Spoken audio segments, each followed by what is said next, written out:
There are 3 points A, B and C. A car moves from A to B in 1 second and B to C also in 1 second. Velocity at A, B and C is 2, 4 and 8 metre per second respectively. Find the displacement. हमने क्या find करना है? Displacement find करनी है from A to be. अच्छा, यहाँ पर है 3 पॉइंट्स. एक है पॉइंट ए, दूसरा है पॉइंट बी, तीसरा है पॉइंट सी. अब एक कार है जो मूव करती है ए से बी तक 1 सेकंड के अंदर.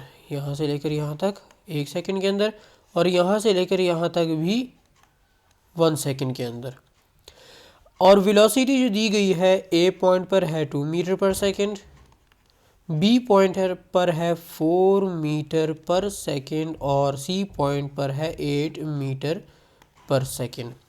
अब हमने क्या फाइंड करना है? हमने फाइंड करना है डिस्प्लेसमेंट ए से लेकर बी तक का.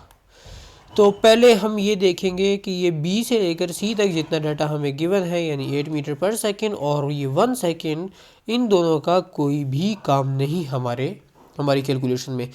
अब इसके अंदर हमने एक फार्मूला पुट करना है. 2as is equal to V F square minus we I square. V F हमारे पास गिवन है जो कि है 4 मीटर पर सेकेंड, वी आई हमारे पास गिवन है जो कि है 2 metre per second.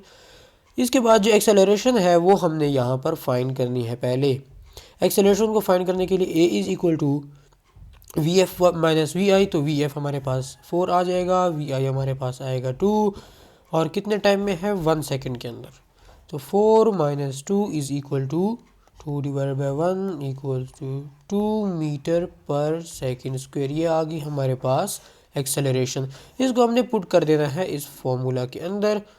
2 acceleration put की, s is equal to V F square minus we I square, यानी कि 4 स्क्वेयर माइनस 2 स्क्वेयर. ये हमारे पास बनेगा 16 माइनस 4, 2 इधर 4,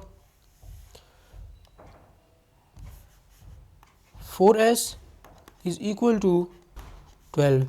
s is equal to 12 divided by 4.